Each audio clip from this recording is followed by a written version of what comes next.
Chapter 3 Guidance. Books! I've read several on the subject. Daylight. I had never seen the sun before, and it was fair to say that I still hadn't. But the power of its light filtered down through the thick, angry cloud cover, turning a sickly color, yet still brighter and warmer than the humming lights of Stable 2. The air itself looked somehow wrong in the light, off color, but everything was illuminated. I could see motes of dust and ash floating about the room. I wondered how healthy it was to be breathing it, and for the first time I really grasped the expanse of the outside. It made me want to hide under the window. While working up the nerve to step into the very, very big outdoors, I preoccupied myself with opening the locked chest I had discovered the night before. It took 2 of my bobby pins, but it was worth it. Inside was the most beautiful dress I had ever seen. Such lines, such folds of fabric, and the colors, elegant and regal. Yet the fabric was light, breezy, and did not sag. It was a dream. Sadly, a dream for another, taller pony. Joy and disappointment mixed in equal measure, but even if I could not wear it, at least not without some major tailoring, it was the prettiest and most cheerful thing I had seen since leaving the stable. Carefully folding it up, I slipped it into my saddlebags. Mindful of the sniper pony from the night before, I stood back, behind the cover of an overturned table, and used my magic to open the door. A tarnished bell hanging above tinkled cheerfully. Muted sunlight poured in. The sounds of outside flowed into the room. The twitter of birds, the faraway sloshing of the river. Fresher air pushed back the stale. Cautiously, I moved into the doorway and looked about. Post-apocalyptic Ponyville was a rotting skeleton of a once homey little town. Between collapsed buildings and burned homes, the streets were littered with rubble and refuse, and everywhere garish paints of depravity and grotesquerie. The graffiti was not limited to outside. The raiders had defaced the Carousel Boutique with an almost ecstatic fervor. I turned from the doorway, my gaze following the lines of profanity that curled up the walls towards the rafter, and shrank back, choking in revulsion at what the sunlight revealed above me. Dozens of dead and desiccated cats had been hung up from the ceiling like decorations. I had slept directly beneath 3 of them. I took an involuntary step back, one hind hoof out the door. Beep! What was that? Beep! I turned and spied the half-buried orange disc in the ground just outside the door. A little red light was pulsing on it. Beep! Beep! Beep! Close the door! The voice came out of nowhere, tinny and mechanical, but somehow full of urgency. My heart lurched and I jumped back inside, slamming the door hard. The explosion just outside tore the door off its frame, hurling it and me back into the room. I crashed through a tattered vanity divider, the smoking door landing over me. Ugh! I was more shocked than hurt as I slowly dragged myself out from under the door. My ears were ringing. A trap. No wonder the raider ponies hadn't invaded while I slept. They had left a present instead. Hurry, there are more on the way.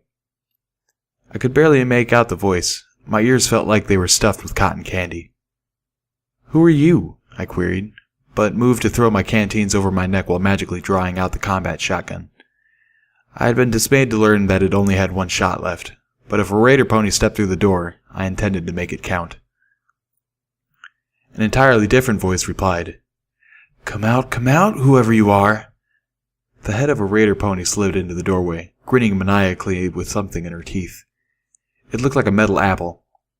She tossed her head. It flew into the room at me, but the stem stayed behind in her teeth.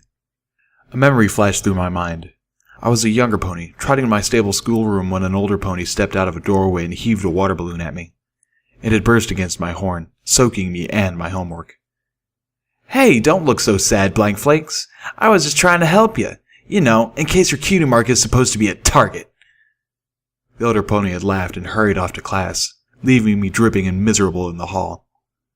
Lesson learned. When some pony throws something at you, don't let it hit you. Don't even let it hit near you, because it might splash. The combat shotgun clattered to the floor as I focused my magic on the metal apple, catching it and hurtling it back through the door. The grenade barely cleared the door frame when it exploded. Dust and splinters of wood flew at me, getting in my eyes. A tinkling erupted at my feet. Looking down, Blinking the debris from my eyes, I saw the little bell from over the door had landed, mangled, at my hooves. My eyes hurt, and I kept blinking to clear them. Cautiously, lifting the combat shotgun again, I edged towards the door. I could barely see the foreleg of the raider pony around the edge of the door frame, completely still. With a second thought, I levitated the table so that it formed a barricade over the lower half of the doorway, and crawled up behind it. Quickly popping my head up, I looked to see if the raider pony was still conscious. The leg wasn't attached to the rest of the pony. It took me a moment to spot the rest of her torn body, mercifully dead. I dropped back under the cover, feeling a strangeness pass over me. I had just killed some pony. Sneaking out of Ponyville had been harrowing.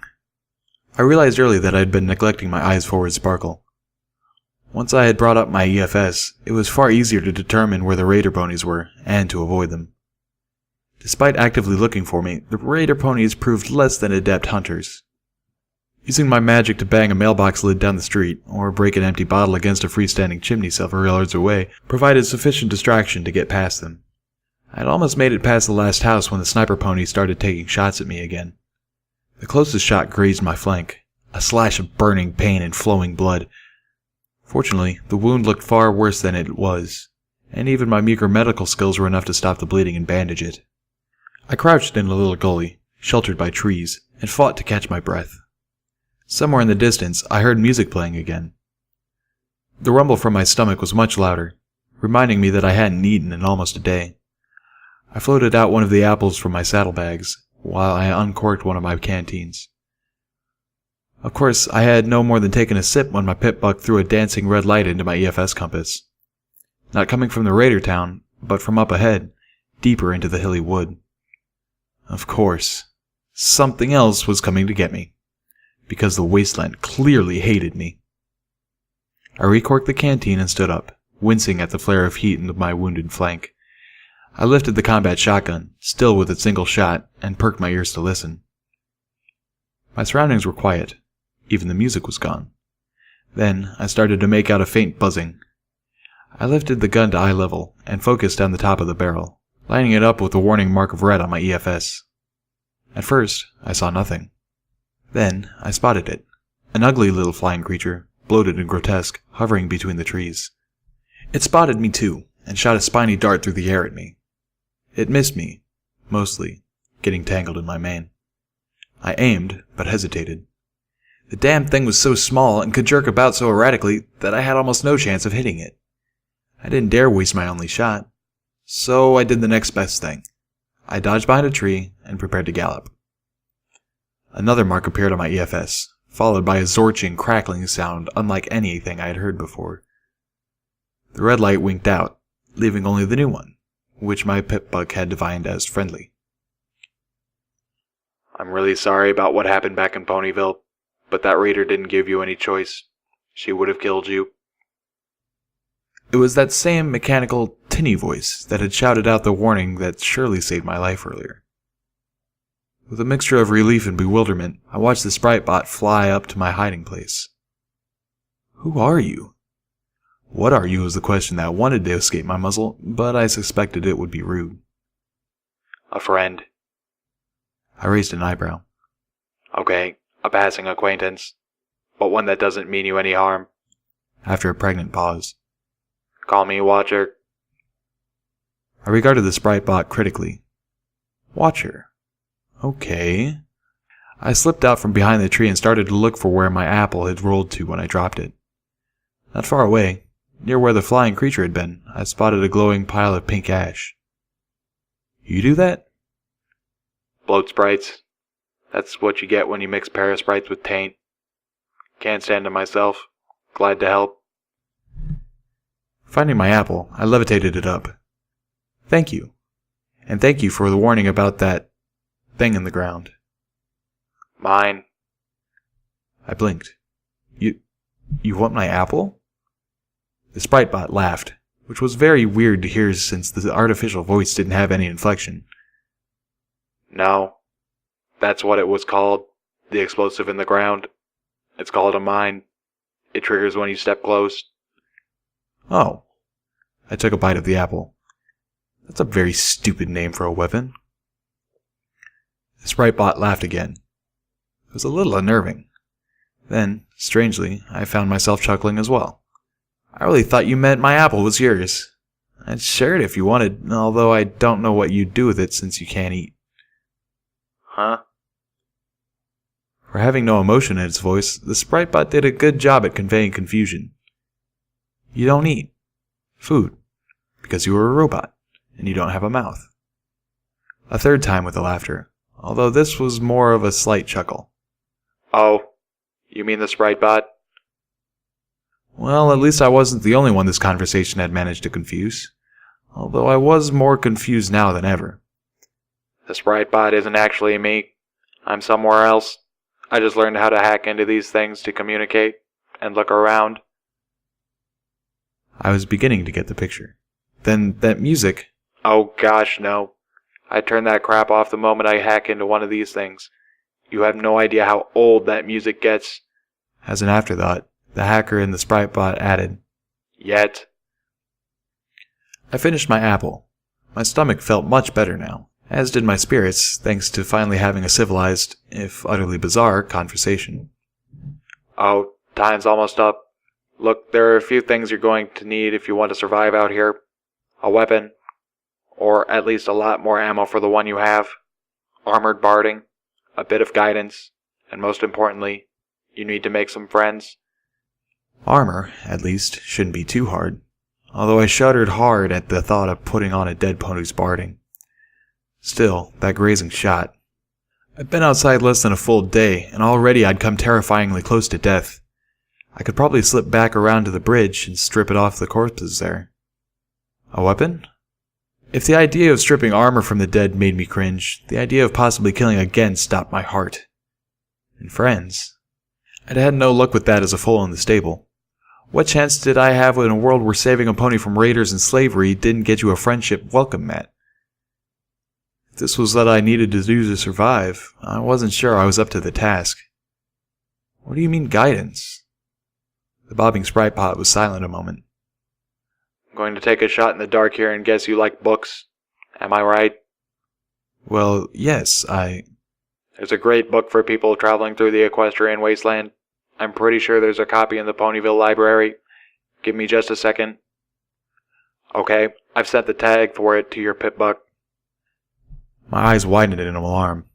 The Ponyville library? You mean that place I just barely escaped from? The town full of sick, psycho ponies? Are you trying to get me killed? Look, you've got to trust somebody. The memory of Monterey Jack surfaced in my mind. Why should I trust you? I've never even met you. You're hiding behind a robot radio. Oh, I don't know.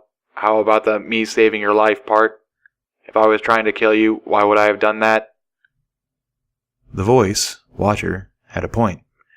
Before I could say anything to that effect, however, the Spritebot burped static and began playing music again.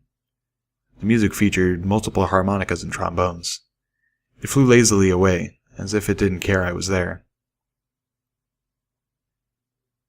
The Ponyville library was in a tree. Not a treehouse, but literally inside a tree. A massive, gnarled tree bigger than most buildings had been grown in the middle of the town, clearly the project of magic, and hollowed out to be the public library. The south side of the tree was scorched black and dead, but there were still a few leaves clinging to life on the opposite branches. The tree was surrounded by a wide open space with absolutely no cover. Any hope my luck at the Carousel Boutique would hold out here was dashed when I looked up to the highest balcony and finally spotted the sniper pony. An earth pony armed with a powerful-looking rifle. The rifle was attached to the balcony railing with a gliding swivel mount, allowing the raider to aim it wherever she could see. The only safe approach was from directly behind her, where the door to the balcony and the narrow top of the tree blocked her line of fire. There were surely more raider ponies inside. Sneaking up carefully from the only direction that wouldn't mean instant death, I was trembling with nerves by the time I reached the door. As swiftly and silently as I could, I slipped out of Ponyville, and straight into Pony Hell. Pony corpses everywhere. Not like the bridge where ponies had fallen in battle. These ponies had been mutilated, desecrated, and put on display. Some poor pony's body hung from the ceiling, head and hooves severed and flesh sliced open and pulled back to reveal the meat and bones underneath. Heads and limbs hung from chains like sick party decorations. The rotting body of a pink pony with a violet mane was mounted, spread-eagled over a bookcase with railroad spikes. 2 had been driven into her eyes. On another wall, a torso had been skinned and sliced open, the pony's entrails pulled out to decorate the shelves like streamers. Blood and gore were everywhere, dripping from the ceiling and painting the walls in equal parts with graffiti that had somehow gotten even more mocking and cruel. Between the bookcases, pre-war posters were mounted in shattered frames. Some raider pony had painted over one of them, reading his magic, with a crude but effective depiction of a megaspell detonation. Another, "The most beautiful ponies have beautiful minds," was covered by a painting that was simply pornographic. The books had been burned in piles. The floor was layered in ash and filth. The stench was unbearable. The room was dominated by 3 cages, 2 large square ones, and a smaller one hanging from the ceiling, which was barely big enough for a pony. Captives, filthy, beaten, and misused, were curled up inside, their hooves tied together with stained ropes. The 2 in the nearest cage looked at me pitifully, and my heart wrenched painfully. My eyes kept going wider until I had to clench them shut and bite my own hoof to keep from screaming. I backed against the door, heaving, unable to breathe properly, not wanting to breathe this air at all. The horror of the room flooded over me, drowning me. I pulled my hoof away barely fast enough to avoid vomiting my apple all over myself. The stench of it mixed with the reek of the room, assaulting me further. "Please," a whisper from one of the ponies, terrified to raise her voice. "Help us." This was beyond horror. I pressed my eyes tighter and tighter, then opened them as a wave of brutal determination cut through the sickness. "Please. Help." That was no voice, disembodied and trapped in an eternal loop coming from the radio signal floating through the ether. These were living ponies. They were right here in front of me, and they needed help. And I was as damned as these rotten raiders if I was going to make them beg again. The screwdriver and bobby pin slipped out and immediately began working on the nearest lock. With a click, the metal cage door swung open. Inside, 2 ponies, bound and laying in their own filth. I realized uncomfortably that I had nothing to cut the ropes with. I tried to untie them with my magic. The first pony's ropes were so wet with blood that I could pull them apart, but the second ponies were bound too tightly. Are you for real?" The first pony stood shakily. I'm free?" I nodded, then glanced at the other ponies. I had no idea how I'd reach the one in the hanging cage. "If you could help me with—" The pony blanched and shook her mane. "Oh no, I can't stay here any longer. But here, take these supplies. I managed to squirrel them away." The pony dug into the floor muck with her hoof, revealing the utterly pathetic pile of scraps laying on a dirty rag that amounted to her entire worldly possessions. A can of diced carrots, a box of pre-war single-serve cake, a handful of body caps. It broke my heart. "No, you keep it. You'll need it more." I paused, my eye catching a single shotgun shell in the pile. "Actually, I'll take this shell. Thanks." I magically opened the shotgun and slid it into place. Now, I had 2. The pony had already folded up the rag, picked it up in her teeth, and slinked rapidly out the door before I could say anything else. I sent up a prayer to Celestia for her, and focused on saving the others. I looked over the second pony, who hadn't said a word, and recoiled as I saw the blood caking the inside of her flanks. What had these raiders done? Looking around, I took in the shape of the room, trying to blot out the horrors everywhere I turned. Above the front door was an aged fresco of a beautiful white winged unicorn. Celestia? Unusually large and graceful. A book floating in front of her, her wings outstretched over a rainbow of folds as they smiled up and listened to story time. Not only had the ponies been painted over with images of blood and knives and violence, the fresco had been used for target practice, everything from bullets to flung excrement, and was now shattered and stained unspeakably. The room was oddly shaped, with balconies and rooms branching, literally, off in all directions.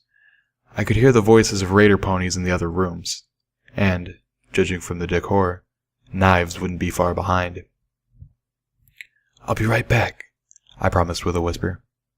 Then, levitating the combat shotgun, I moved towards the nearest interior door. I jumped back as the door swung open at me. A raider pony stepped through and stopped, staring at me blankly.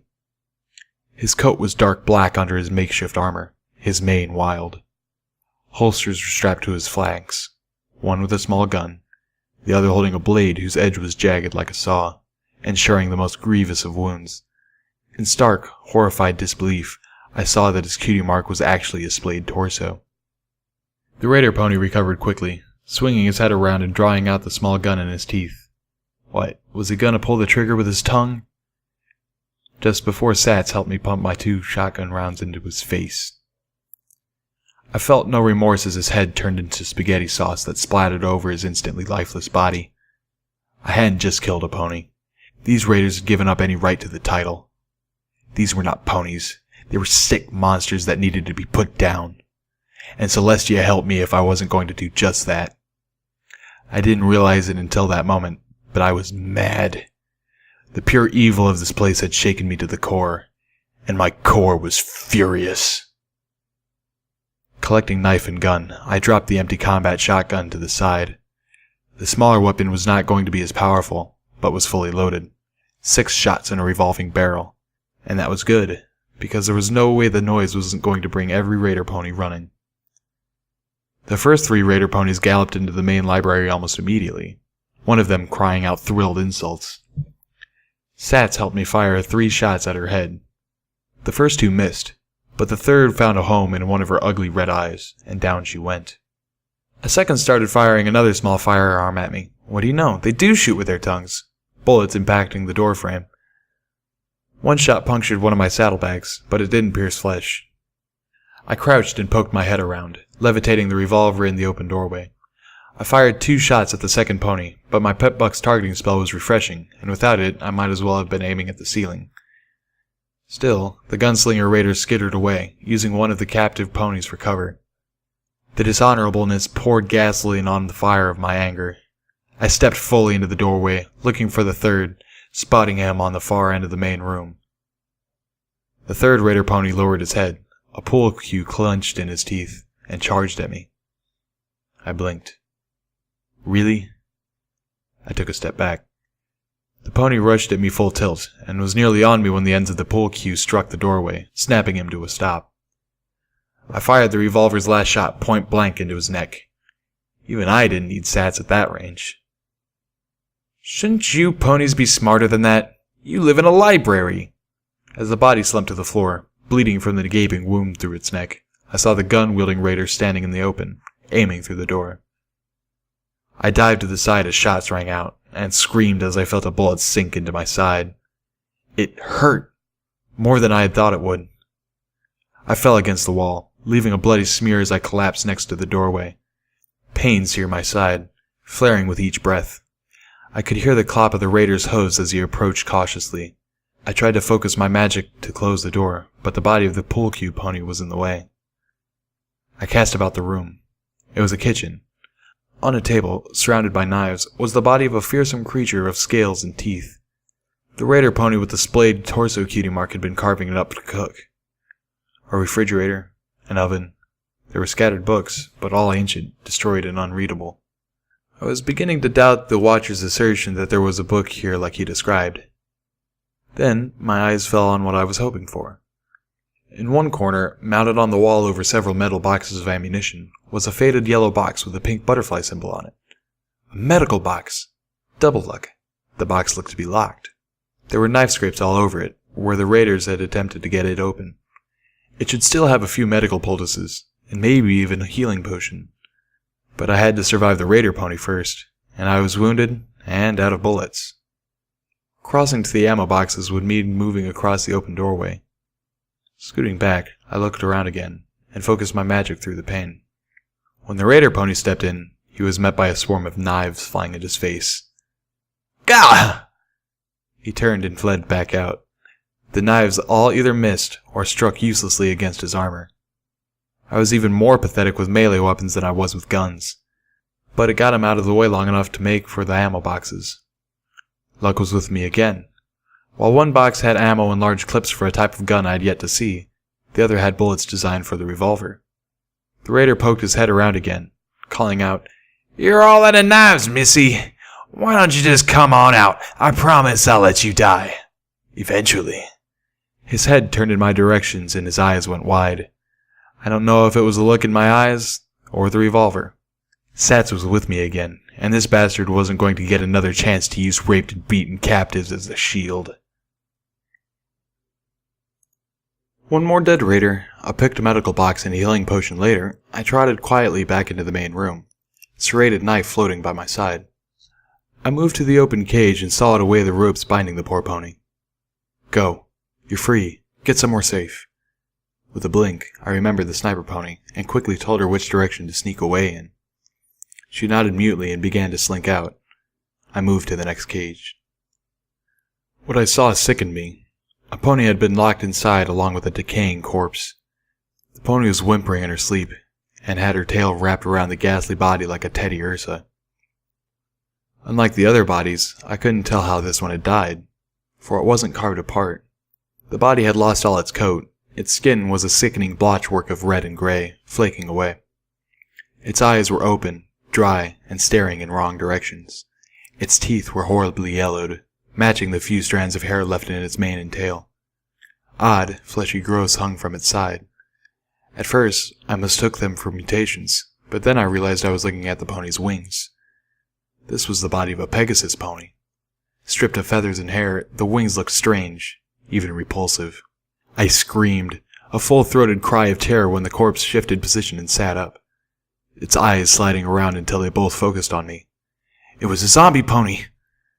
The zombie pony blinked at me, and then tried to get up, only to fall over onto one wicked side as its hooves were bound in ropes like the others. She, stared at me plaintively. My mind was reeling. Of the scattered half-thoughts that flitted through my brain, untie the nice zombie so she doesn't get mad at me managed to be the most coherent, if not the most sane. Swallowing, I moved the knife down to her ropes. Hold still. I looked at her eyes and was quickly forced to look away. One of them was sliding again. Her breath was fetid. "Now, if I let you go and you try to eat my brains, we're gonna have harsh words." I had freed the second two captives, including the zombie pony, both of whom slipped away without an offer to help, although the zombie at least smiled at me, which was deeply unpleasant, and was trying to figure out how to get to the hanging cage, when two more raider ponies appeared on the balcony above. One of them was a unicorn pony with a very scary-looking firearm. I dove into the shelter of a stairwell as the raider opened fire. The gun let out a terrifying cacophony of rapid-fire cracks as it sprayed the main room with bullets. At least I knew what type of gun the large clips were for now. I waited until I heard him reloading, then dashed into the room and spun to face him, focusing all my magic, not on my own weapon or on him, but on the bookshelf behind him. The glow of my horn stood out brighter and brighter as he lifted the reloaded assault rifle and took aim for my head. Crash! The bookshelf came down on top of him, knocking him unconscious. The assault rifle fell to the floor in a rain of dead books. Something else showered down as well, thrown from the falling bookshelf. Knocking away a book that had fallen over it, I saw that it was an ancient, dusty pair of pre-war binoculars. At first, it struck me as extremely odd that somebody would need binoculars in a library. That would require some really bad eyesight. But the silly thought passed. I couldn't see where the other raider pony had gotten to. Swiftly, I added the assault rifle to my growing collection, and the binoculars for good measure. Then, I looked back to the balcony, considering it as a way to get to the cage pony hanging from the ceiling. If I could get up there, I thought, I could leap from it to the cage. That would get me close enough that I could see what I was doing while I picked the lock. The second raider pony appeared back at the railing, a wicked grin on his face. With a hoof, he shoved forward an ammo box, then tilted it over. The lid sprung open, and half a dozen orange discs poured out into the library below. Beep, beep, beep, beep, beep, beep, beep, beep, beep, beep, beep, beep, beep, beep, beep, beep. Oh, fuck! I dashed as fast as my little legs could take me, leaping over the body of pool cue pony and under the kitchen table, using my magic to toss it over me as a shield. The carved-up radigator slid to the floor with a meaty thump. Behind my shield, the world became blinding light and fire. When I emerged, the main room was a wreck. Fresh blood dripped down in my mane.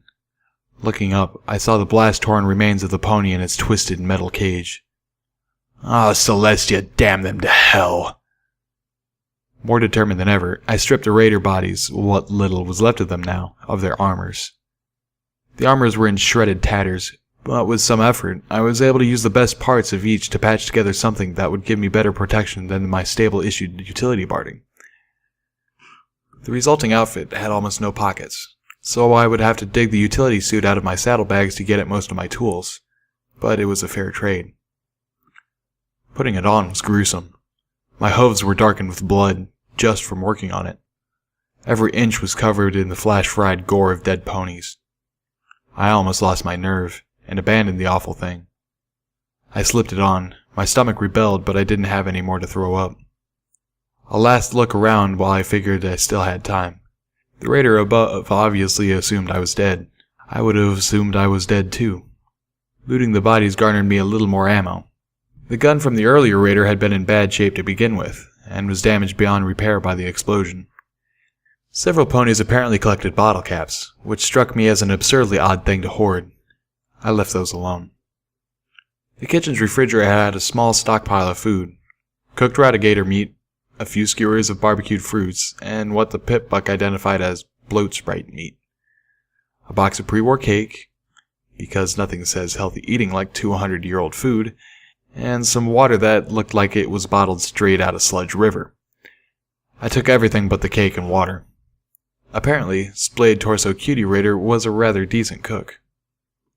With a second thought, I looked over the ingredients on the cake box, filled with enough preservatives that your stomach would still be intact long after the rest of you had rotted away to dust, and took it too. The raider pony was in the main room, looking over his handiwork when I returned from the kitchen. One look at me, and my growing pile of weaponry, and he fled up the stairs. I galloped after him, revolver zipping through the air in a cloud of levitation magic that matched the light around my horn. He went through a door on the level above. It took me only a moment to reach it, but caution made me skid to a stop before barreling through. If that had been me on the other side, I'd be waiting just to the side of the door, ready to take the head off the raider who rushed through. With positions reversed, I was not going to make the same mistake. Ophelia's cry from inside, "Ah! Help!" changed the scenario. Standing to the side, I threw open the door. When there was no attack, I darted in, and stopped short. The room was lined with more destroyed books on either side, and ended in a large window that opened onto a balcony. This room was decorated as disgustingly as the last, but filled with stained sleeping mattresses.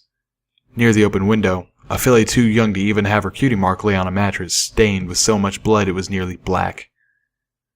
She had been brutalized and raped repeatedly, and her flank was covered in small burns where her cutie mark would have eventually appeared. Her ropes were on the floor nearby, looking chewed through, and between myself and her, the raider pony stood with a shocking hostage. The zombie pony! It took me a moment to realize she must have flown in from the balcony. And, if I was allowed to believe there was any decency left in the world, it would have been her who gnawed the filly's ropes free. Now she was against a wall, with the blade of an axe to her throat. A small part of my brain insisted on distracting me by wondering how the zombie pony could have flown when her wings didn't have any feathers. As if that was a more significant mystery than how she could be alive, by some definition, and her decayed physical condition. My distraction was distracted by a nearby table. An ashtray with a smoking cigar told me just how the filly had gotten those burns. Rage welled up in me until I felt it would burst through my eyeballs. Next to the ashtray, two familiar metal apples rested on top of an only lightly stained book with a stylized pony skull on the cover. A second book, this one showing a revolver almost identical to the one floating next to me, had slipped to the floor where it rested against one leg of the table, along with several pencils and a filly's lunchbox. A smiling, gentle white unicorn with a beautiful lavender and pink mane stared back beneath the Stapletech logo. It felt wrong that something so innocent-looking should be in this place. My eyes turned to the Earth Pony Raider with the axe in his teeth. For a moment, I just hated at him. The room was quiet, except for the filly's occasional whimpers. When my voice returned, my words surprised me. By Celestia, you're stupid. Hard to tell a pony to back off or surrender when your mouth is full of axe, isn't it? Maybe if you spent some more time reading these books rather than destroying them, you'd be smart enough to come up with a plan that actually allowed you to negotiate a way out of this. The grenades levitated off the table. I dangled them between us. One that doesn't end with me shoving one of these up your tail hole. The raider pressed the axe blade tighter against the zombie pony's throat, enough to cut flesh, which split and pulled back as if it had been strained taut. Ichor that might have once been blood oozed from the wound. The zombie pony didn't flinch or whimper, but the filly did both. Right. Killer. The revolver floated forward next to the grenades. That way, there won't be anything to block my shot. I could see the raider considering his options and not liking what he was finding. Dropping the axe from his mouth, he whinnied pathetically, "I don't want to die!" and dashed for the open balcony, leaping over the cringing filly. Sats sent 4 shots right into his ass. It was a pathetic way to die. Looking to the filly and the zombie pony, I smiled grimly. There's one left. I'll be right back. I turned and continued up the stairs towards the upper balcony and the sniper pony. Better equipped, and a lot more confident, my heart still flickering with righteous fire, I made my way carefully out of Ponyville. Up ahead, I spotted a huge gazebo surrounding a marble statue of a rearing pony, girded with combat barding, a sword in his mouth. The gazebo was relatively free of graffiti, and peeking through the binoculars, I could see why. The field of weeds around it were teeming with radigators. My EFS was filling with red marks as I drew closer. Their meat, I knew now, was safe when cooked, at least relative to other food sources in the equestrian wasteland. Slipping the sniper rifle back into its harness, another gift from the sniper pony, I slid out the serrated knife and crouched up towards my kill. An alert flashed on my pip-buck. Checking it, I discovered that it had labeled the gazebo in front of me. The Macintosh War Memorial. Curiosity pulled me closer. Careful of radigators, I neared enough to read the inscription beneath his statue through my binoculars. In honor of Big Macintosh, hero of the Battle of Shattered Hoof Ridge, and his noble sacrifice for all of Equestria. As I lowered the binoculars, I caught sight of something else. A concrete circle sticking up from the ground, roughly halfway between myself and the gazebo, with a pony hole cover. Remembering the night before, I tuned my pip-buck back to the first radio broadcast on the list. From those damned apple trees up near the stable, and now he's terribly sick. Too sick to move. We've holed up in the cistern near the old memorial. We're running out of food and medical supplies. Please, if anybody hears us, help us. Message repeats. Pulling out the revolver, wary of radigators, I crept towards the cistern opening. I was almost there when one of the beasts charged at me, its huge maw opening to reveal rows on rows of razor-sharp teeth. I fired twice into its mouth.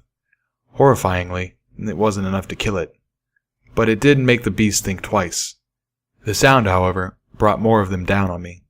Abandoning the revolver in fright, I used my magic to pull open the pony hole and dived in, sliding the cover over behind me. In the wake of my anger, I was exhausted. In the aftermath of the library battle, my whole body ached from exertion. My nerves felt frayed from the constant adrenaline. Eating a bloat sprite skewer, I looked over the small underground chamber once more before curling up on the upper bunk of the pair of bunk beds built into the wall. I tried not to think of the cold skeleton on the bed below me. The skeleton of his father was by the door. A sip from my canteen took the edge off of my thirst. It was almost empty. I had to conserve. I reflected how, when I had come back downstairs after dealing with the sniper pony, the zombie pony was already gone, and had taken the poor filly with her. I hoped it was someplace safe. I found it strange that the most decent pony I'd found in the wasteland was already sort of dead. I also noticed that the assault rifle pony was also gone. He had woken up and freed himself from the crouching bookshelf, That meant there was at least one more raider still in the wastes, but I wasn't the sort of pony to kill some pony while they slept. Not even a raider. I figured that if I slept here tonight, that would give the ratigators time to wander away from the exit. If I was lucky, I would even spot where I dropped the revolver. Until then, I would preoccupy myself with my 2 new books. Slipping them out of my saddlebags, I looked the first one over, the one with my lost revolver on the cover. Guns and bullets. Very straightforward. I set it aside for now. The second book, a gray tome with a black pony skull on the cover, was the real prize. Opening it to the first page, I began to read. The Wasteland Survival Guide by Ditzy Doo. Footnote. Level up. New perk. Bookworm. You pay much closer attention to the smaller details when reading. You gain 50% more skill points when reading books.